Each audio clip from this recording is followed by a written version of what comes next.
خداوند کے زندہ پاک کلام میں سے آج ہم پڑھیں گے خروج 15 باب۔ موسیٰ کا گیت۔ تب موسیٰ اور بنی اسرائیل نے خداوند کے لیے یہ گیت گایا اور یوں کہنے لگے، میں خداوند کی ثنا گاؤں گا کیونکہ وہ جلال کے ساتھ فتح مند ہوا۔ اس نے گھوڑے کو سوار سمیت سمندر میں ڈال دیا۔ خداوند میرا زور اور راگ ہے، وہی میری نجات بھی ٹھہرا۔ وہ میرا خدا ہے، میں اس کی بڑائی کروں گا۔ وہ میرے باپ کا خدا ہے، میں اس کی بزرگی کروں گا۔ خداوند صاحب جنگ ہے، یہوہ اس کا نام ہے۔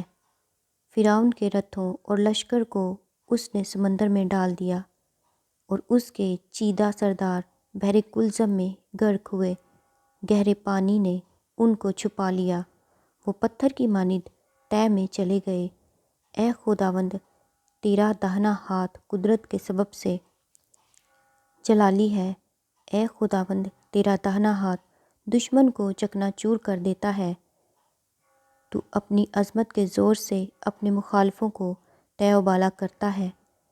تو اپنا قہر بھیجتا ہے اور وہ ان کو کھونٹی کی مانند بھسم کر ڈالتا ہے۔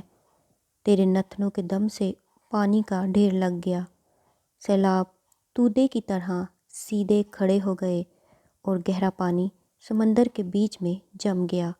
دشمن نے تو یہ کہا تھا، میں پیچھا کروں گا، میں جا پکڑوں گا، میں لوٹ کا مال تقسیم کروں گا۔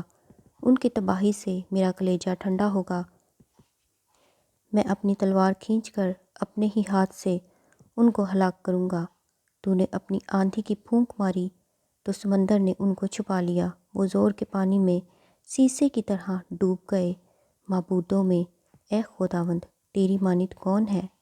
کون ہے جو تیری مانند اپنے تقدس کے باعث جلالی اور اپنی مدح کے سبب سے روب والا اور صاحب کرامات ہے؟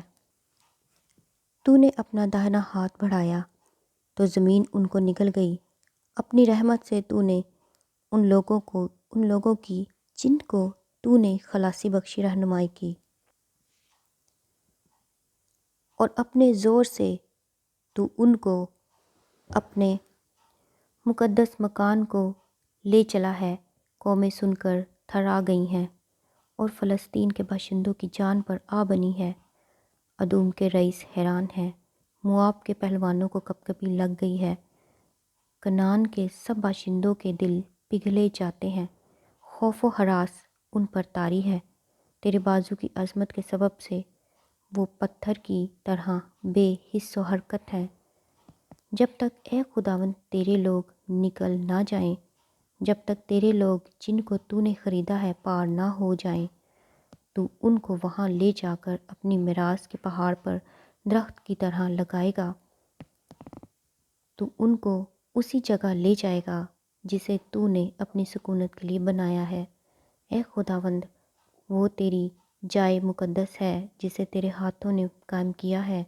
خداوند ابدالآباد سلطنت کرے گا۔ مریم کا گیت۔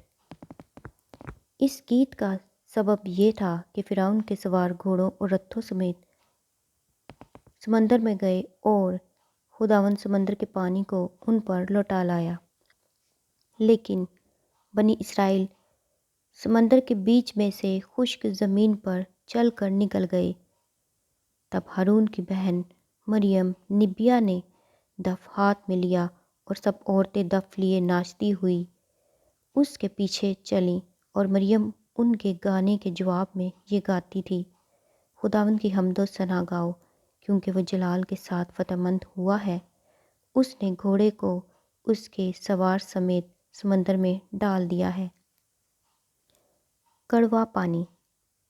پھر موسیٰ بنی اسرائیل کو بحر کلزم سے آگے لے گیا، اور وہ شور کے بیابان میں آئے، اور بیابان میں چلتے ہوئے 3 دن تک ان کو کوئی پانی کا چشمہ نہ ملا۔ اور جب وہ مارا میں آئے تو مارا کا پانی پی نہ سکے کیونکہ وہ کڑوا تھا، اسی لیے اس جگہ کا نام مارا پڑ گیا۔ تب وہ لوگ موسیٰ پر بڑبڑا کر کہنے لگے کہ ہم کیا پئیں؟ اس نے خداوند سے فریاد کی۔ خداوند نے اسے ایک پیڑ دکھایا جسے جب اس نے پانی میں ڈالا تو پانی میٹھا ہو گیا۔ وہیں خداوند نے ان کے لیے ایک آئین اور شریعت بنائی، اور وہیں یہ کہہ کر ان کی آزمائش کی کہ اگر تو دل لگا کر خداوند اپنے خدا کی بات سنے اور وہی کام کرے جو اس کی نظر میں بھلا ہے، اور اس کے حکموں کو مانے اور اس کے آئین پر عمل کرے، تو میں ان بیماریوں میں سے جو میں نے مصریوں پر بھیجیں تجھ پر کوئی نہ بھیجوں گا، کیونکہ میں خداوند تیرا شافی ہوں۔ پھر وہ ایلیم میں آئے، جہاں پانی کے 12 چشمے اور کھجور کے 70 درخت تھے، اور وہیں پانی کے قریب انہوں نے اپنے ڈیرے لگائے۔ خداوند کے زندہ پاک کلام کے پڑھے اور سنے جانے پر خداوند کی خاص برکت ہو۔ خداوند کا شکر ہو، آمین۔